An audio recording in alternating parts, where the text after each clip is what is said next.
Welcome to Real Flix Reviews, like a book club for people who hate reading. This month they're doing grab bags, so I picked the movie Saving Private Ryan. We do Berserk 2016, Episode 1, and we bring you movie news.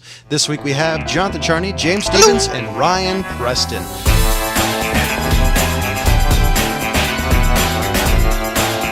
So here's the description of Saving Private Ryan, 1998. Following the Normandy landing, a group of U.S. soldiers go behind enemy lines to retrieve a paratrooper whose brothers have been killed in action. Was this really 98? It is. Dang. So It doesn't feel like that. So I saw this in theaters. I don't know if Ryan was old enough.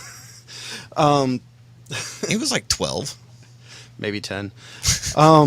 So the one thing I remember seeing this movie that really always stuck with me more than anything else was the Normandy landing scene. And as a kid, I was actually laughing, especially at the guy who grabbed his arm after it had been shot off. That, to me, as a kid, was literally the funniest part of the whole movie. Yes, I'm slightly twisted. But if you've watched this show, you kind of get that. Everything about this movie is amazing. The cast on this is perfect. And this was kind of the height of Tom Sizemore's career. Yeah. So, Ryan, what do you think? Yeah, well, shoot, even though Sizemore at the time was kind of all jacked up on drugs and whatnot, So to the Downey. point where, rumors have it that Spielberg basically told him he was going to drug test him every day. And even if it was at the end of production, if he failed once, they'd reshoot it with another actor.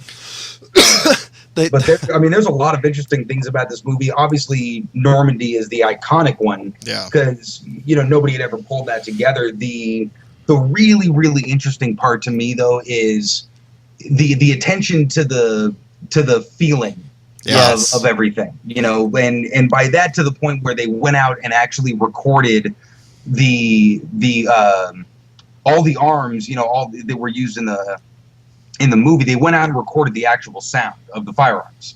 So you had like an actual M1 Thompson being shot, and they recorded the sound and they put them all in there, even at distances and things, and it just gave it kind of this really eerie sort of feeling to it. And that was insane, and they put it kind of in the context of the history, but then on this sort of fringe of the history, so where they really weren't doing any kind of revisionist sort of stuff, Yeah. They kind of danced around that. That's the part I probably liked the most, is they invented something that never happened, but it fit. It's almost like this could be history. Yeah. Which was the part I thought that I appreciated most. And the narrative I thought was amazing, because a lot of movies, the narratives kind of change a little bit depending on what happens. This thing continues through. That the story is very linear in how they do it. It doesn't deviate from the basic plot point, which I was kind of amazed at. The thing that I got to say is I appreciated the fact that what you were saying is, they didn't change history with it. They brought in a story that wasn't going to affect what happened any different. Yeah. And what they did was, what Ryan's saying is, they brought a realistic feel to it. And for me, this is the first movie that ever gave any justice to our troops in World War II in a realistic way. There was some movies that came out that,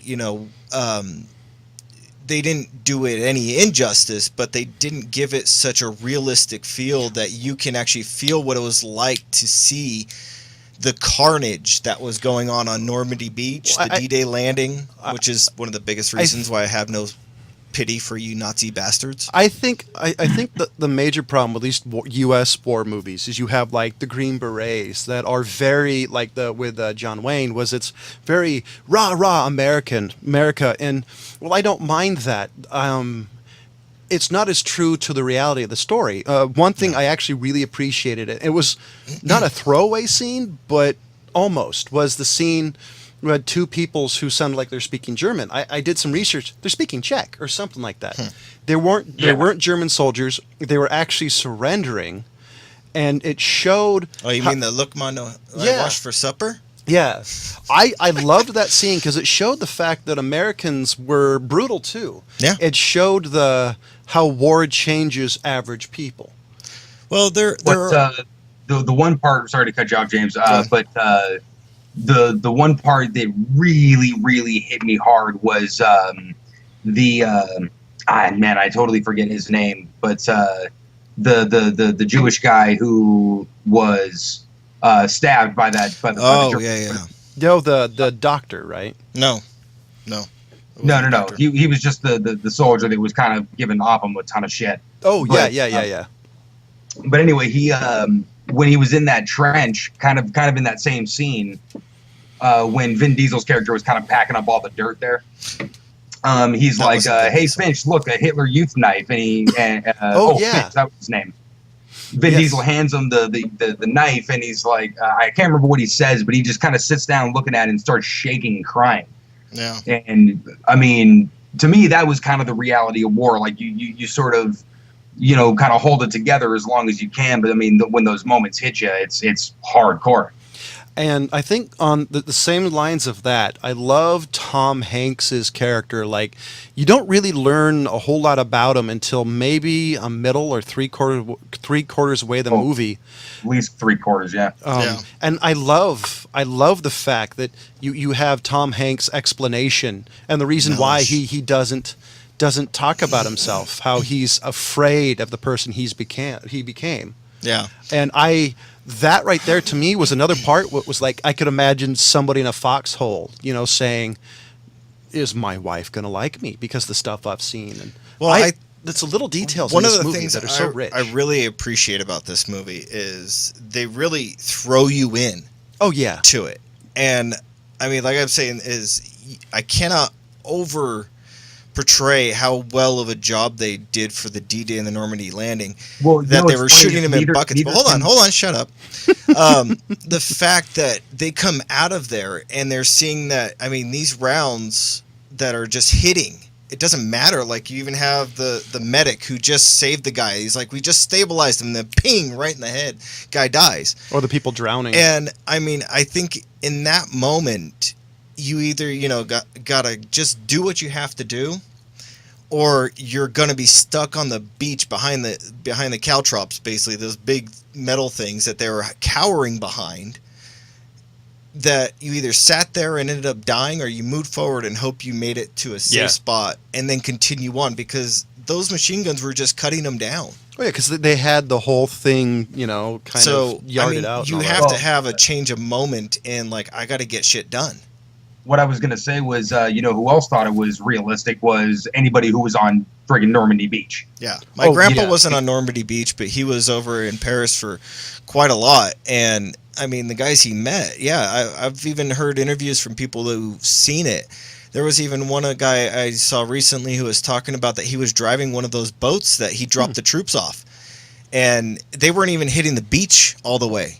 They would just get up there, they drop the gate, you get the hell out of there, and then they turn around. And he was saying that he had to stop a couple times back at the ships because the boat got choked up with people's intestines. Oof. And he had to stop multiple times and pull them out just to get his ship to move again. See, that's one of the reasons why everybody here at Real Flix Reviews is a big fan of movies. Is when a movie's done right, it's the emotional response. Very few This movie's movies, very emotional, actually. very few movies I can think of off the top of my head have had that effect on people. Fiddler on the Roof is one I've heard people, like, especially people who have been through some of that. They'll watch like the first so many moments and they sit in the theater lobby because they can't finish it. You've got movies like this and Schindler's List. That is amazing if you can somehow relive a piece of history. Yeah. Well, yeah, I mean, this one, obviously, I mean, I don't think there's anybody that's going to argue this is the best World War II movie that's ever been made. Yeah. For 100 different reasons. One thing I kind of thought was interesting when I was kind of looking into it was Spielberg really wanted an unknown, just sort of all-American looking kid to play Ryan. And he cast Matt Damon because, he sort of fit the bill and he was a good actor, but he had no idea he was going to win, an Oscar for screenwriting for like the year before for Good Will Hunting. Yeah. So next thing you know, this no name kid is just spun into the spotlight right before this movie comes out. Yeah. But also that the actors were all sort of meant to go through this sort of really grueling training period to kind of acclimatize them with the weapons and the authentic feel of what it was like to be a World War II soldier. But they intentionally left Matt Damon out of it so that the actors would resent him for not going through it, and that they would actually show that on camera. That was actually They something did. I was gonna bring up. Was one of the parts of the movie, and I keep saying this, but it was always amazing, was you see Matt Damon's character with his guys, and you see the camaraderie and how Matt Damon's like, I'm not going. Tell him I died. I'm okay with that. Yeah. This is and- the only family I have left. My only brothers. And it was like, that's ballsy. That's awesome. And then when they basically said, okay, let's do this, you got to see how Tom Hanks guys really disliked him because they're making them go away from their guys, and they're stuck in the middle of nowhere, probably going to die because some Yahoo wants to play hero. Yeah. And I loved the conflict, the butting of the heads that was very well done. I don't think it wasn't in your face as much as I think they could have done either. Yeah. Well, first of all, I love the entire premise of the movie. Like the letter that Lincoln wrote. That's a real letter. Yeah. Okay, that was a real thing that Lincoln wrote to that woman. Dropping your bomb? Yeah, sorry. Yeah, spilled water all over the place. No. But so that sort of reaction to that happening to that mother and her getting 3 American flags folded, that kind of already gets you on the side of like yeah, okay, yeah, good idea. But then that moment where you see just like the most selfless kind of thing, like you said, I mean, tell her I was here with the only brothers I had left. And I think was it Tom Sizemore whose comment? Because I think it was Tom Sizemore and Tom Hanks when he talked about maybe this is a good thing. Maybe at the end of all this, we'll say this is probably the one gleaming light out of all this crappy situation. It was Tom said- Hanks right after they took the pillbox that they were shooting. No, it was when they were sitting on the bridge, kind of waiting for everything to go down. He was talking to Sizemore was talking to Hanks, that maybe this will be the one decent thing we can pull out of all this crazy mess. Well, I was thinking of the speech that Tom Hanks gave, where when they go up and take take that spot, and he says, I don't know who this Private Ryan is, but if this earns me the right to go home to my wife, that's what I'm going to do. I think there's also a moment where they all show up, they finally find Ryan, and he's starting to walk away saying, I'm sticking with my guys, and they say, screw you, we just lost 2 guys, and he turns around and says, what were their names? I think that was a moment where they just went, whoa. Yeah. He actually does give a crap, But, I I want to bring up one more thing. What? I was going to say he understands what it's like. Yeah. Yeah, there's the scene where they have the one Nazi that at that part where I'm saying where they took that box, the one surviving Nazi, and they made him dig the graves, and then they let him go. And then you have the other Nazi where was it Upham? The journalist guy? Got the German translator. The German translator. Was it Upham? Yeah. Okay. Where he's basically realizes that he doesn't have the guts to pull the gun at that moment and shoot and protect his friends, and they end up dying, and then the guy kind of gives him the look, and he just shoots him right there on the spot, and but what I'm bringing up to this point is that they really kept the humanistic part out of the Nazis at this point in this movie. I hadn't seen that changed until he does Band of Brothers, which we did do that as well. You should guys check that out. Where they kept the humanistic feel out of it. And as far as I'm concerned, that's why you have so many video games where the antagonists are Nazis, because of the war crimes that they viewed in this, and they kept that out of this film, which I thought was an interesting choice for it. But I think they would have added like another hour to the film if they had done that. I think part of the reason why they kind of kept the human side out of the Nazis is because of this is from the American standpoint. And at that point in history, all the propaganda, it was, Nazis equal bad. So that's one of the reasons I appreciated was the fact it's 100% from the standpoint of Americans is going, they don't want to be here. I'm going to kill these guys because they dragged my dumbass here. Well, actually, it was more the Japanese, not the Well, but Nazis. you know what I mean, though. It's the fact that they don't want to be here. Tom Hanks even said, he just wants to go home. He wants to go back to teaching English. Yeah, And I the only reason why I'm bringing that up is just because, that's just something that I wasn't gonna say it's like propaganda on our side. I just think it's something that wasn't, I guess, relevant to the film. And like I said, they didn't really show any real the war crimes that were committed in this film at all. In I World think War II. the only time they tried to show humanity was those Czech officers. Where they shot them? Yeah, well, the Americans killed when it got to show the lack of humanity on the American side. That's kind of... Well, they did do that one part with the sniper up in the tower where he was keeping on shooting Vin Diesel, trying to drag out troops to come out and do that. But anyways.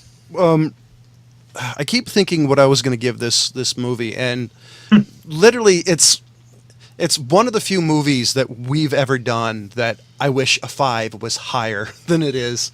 I'd totally give this a 10 out of 10 if our scale went that high, but this movie is a straight 5 out of 5. I saw this movie the day it came out, haven't seen it since. Really? And I remembered 99% of this movie going through it.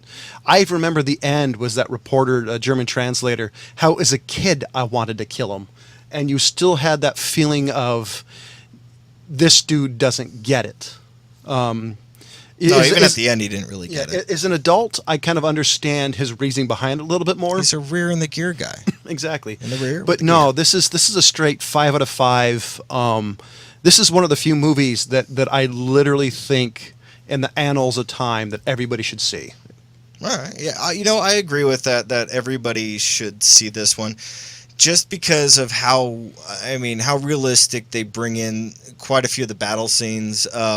This one and Band of Brothers are two World War II things that I think that need to be seen. This one, easy 5 out of 5 on my part. And there's a ton of other movies about World War II. There's Midway, there's this, that one, but this is the reason I like this the most is this isn't such rah-rah America as this is people slogging it through it. Is one of the reasons I like Band of Brothers. It really shows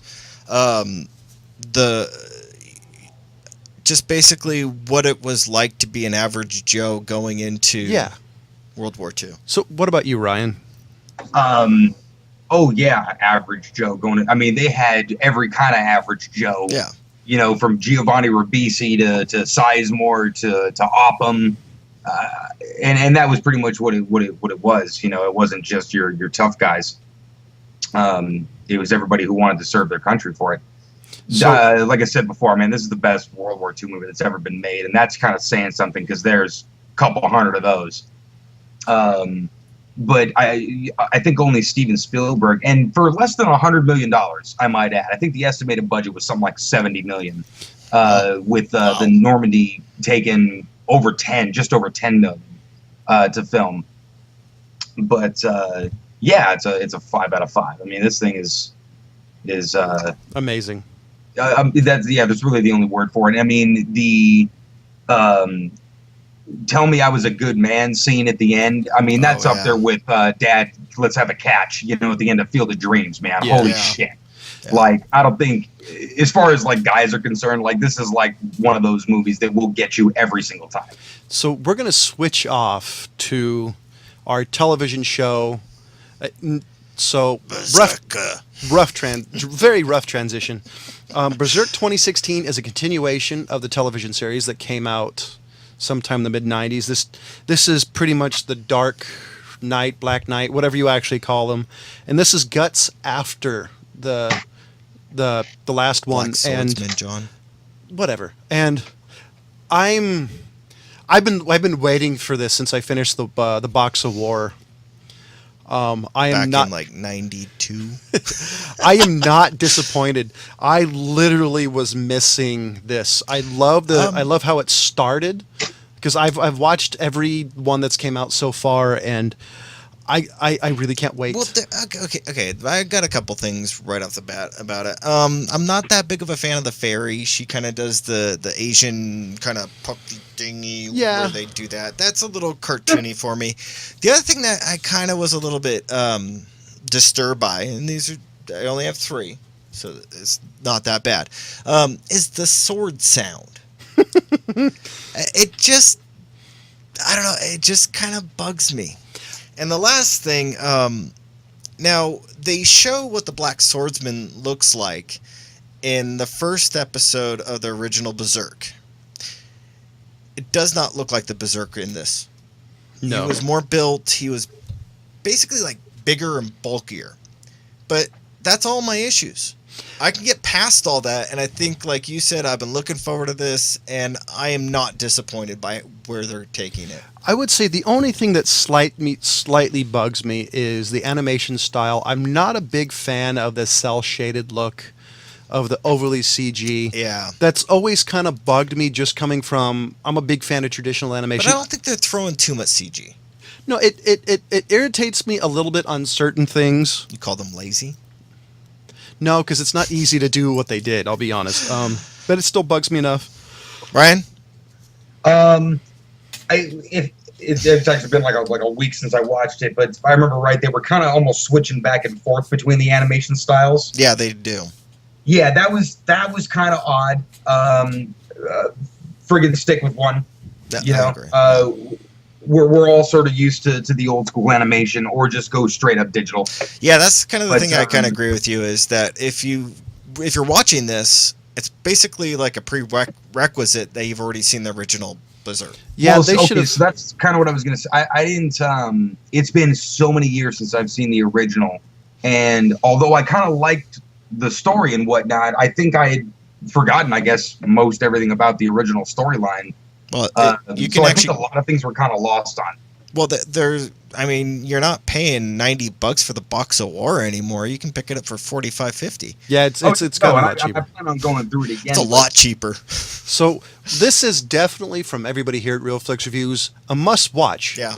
But first, we highly recommend you watch the first one, because by the time you finish that, they'll finish this one. And you'll actually be like, oh, that makes sense. Yeah. So, ladies and gentlemen, we do have a Facebook page, and we have a new challenge for you. Is there a movie you want us to review? If that's the case, we want you to find this episode and make a comment on which movie you think we should review. And the other thing is, if you say Das Boot, I'll kill you. And you'll be Das Booted. And we do have an audio podcast. You can find us on Podbean, iTunes, Stitcher, TuneIn Radio, and more. And now we're going to be switching to movie news, and some of this is movie news and some of this is, thank God this person didn't get cast, was Gwen Stefani said she almost got cast as Angelina Jolie's part in Mr. and Mrs. Smith. Wait, what? Gwen Stefani. Are you talking about the singer not from, a reboot, but the original? Yeah. And she was the No Doubt singer, almost got cast as Angelina's part. Literally would have been the worst casting choice ever, because the chemistry between Angelina Jolie and Brad Pitt is literally, in my opinion, what made the movie. Yeah, I actually agree with that. That's really what does make that movie. Yeah, of course.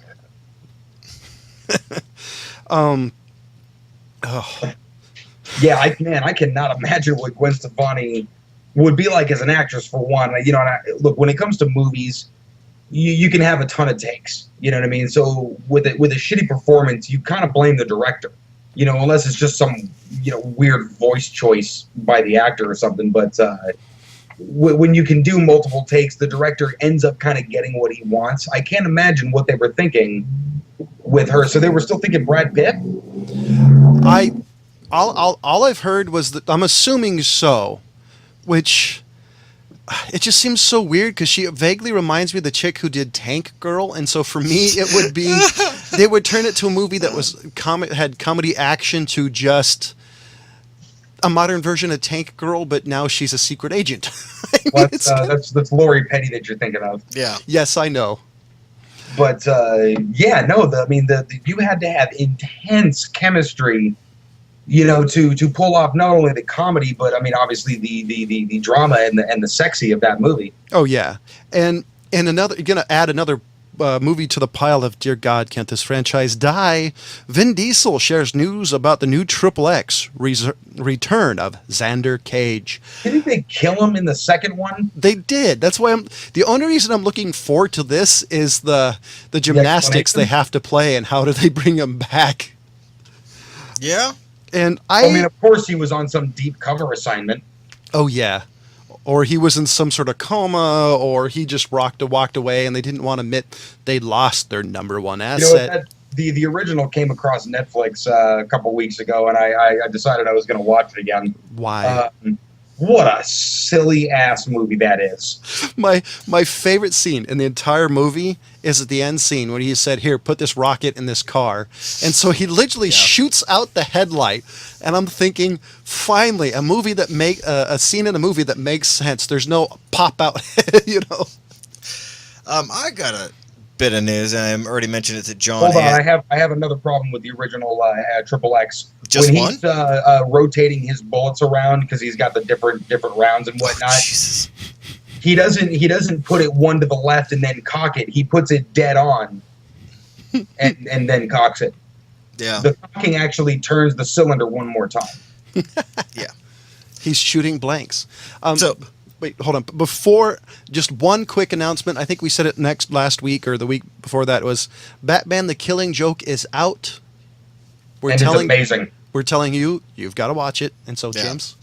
Okay, so I mentioned it to Ryan and John already, but Bobcat Goldthwait's Messed Up Stories is becoming a series. And I don't know if you guys know who that is, but he is, if you don't know who Bobcat is, go look him up. Actually take some time. He is worth looking up. He's such a character. Bobcat basically became famous for on two separate occasions for two completely different things. One is just a goofy idiot character that nobody really liked, and he got kind of old pretty fast with the goofy voice. But then he started directing and writing independent films and kind of putting them out himself, and those things are kind of amazing. He did a couple of flicks with Robin Williams a few years before he passed, and has done some really out there, interesting things. And anybody who's ever seen Shakes the Clown, if you liked that movie, anything Bobcat does is right up your alley. Yeah, so this one is going to be, each episode he's going to tell a different story in a different genre, which can go from 70s sci-fi to psychological thrillers, romantic comedy, reality. It's just going to be basically whatever the hell he wants to do. See, that's going to be awesome. And I think that is a fantastic thing, and an even better to give it to somebody like Bobcat. Oh, I can vouch for the fact that this dude has some of the most interesting stories of all time. I'm looking forward to it. It's going to be coming out. I guess it's on True TV, but whatever. It's Bobcat. He did a 5-hour interview with Joe Rogan on Joe Rogan's podcast. Generally, I don't talk about other people's podcast on our podcast, but it literally is one that you guys gotta listen to. It literally is one of the best interviews I've ever seen with him. Matter of fact, it's one of the few I've ever seen with him. Another piece of movie news was IMAX second quarter earnings fall.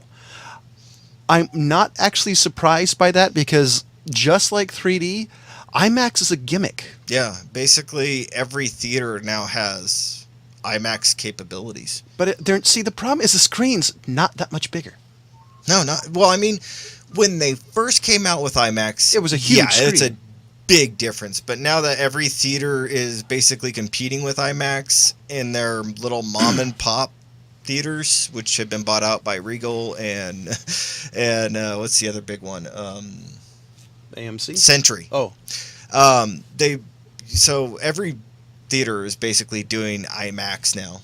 Yeah, I don't know. It's just like 3D. It's a gimmick. The only reason I pay for it is if it happens to be at the time I want to see it, just because movie times generally are not convenient. So I'll pay the more expensive ticket if it's like the perfect time for me.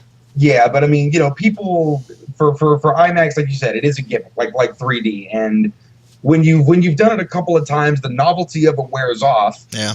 And then you have this big price jump, between just like sort of your standard matinee or even an evening flick, and then you have this price jump of almost like $7-8 sometimes, and you're just kind of doing the math in your head, like, for like a slightly bigger screen, I'm gonna pay that much extra. Like, whatever, I'll just see the standard one. It's like 20-something bucks a ticket up here. It's ridiculous. Yeah, it's like 25 now, I think. Yeah. So, ladies and gentlemen, next week is James' pick. All right, so I was actually gonna go with a really easy 5 in a rebuttal to Saving Private Ryan, but then you never pick anything that's easy. So then I actually came across a different film, I think yesterday. Oh no! That just I had to pick it. So what we are going to be doing is a movie that came out in 2014, actually got released in the States this year, called Rise of the Legend. And that's about all I'm going to say on it. And as far as a TV show, I'm also doing another one that was kind of a surprise to me. I'm picking Stranger Things, which is also on Netflix that you can watch. It's one of their originals. So that's the 2 picks I'm going to be rolling with. Awesome. Okay. So, ladies and gentlemen, I gave Saving Private Ryan a 5 out of 5. James gave it a 5 out of 5. Ryan gave it a 5 out of 5. We're doing Rise of the Legend. Yep. And Stranger Things for next week. And as always, see you next week.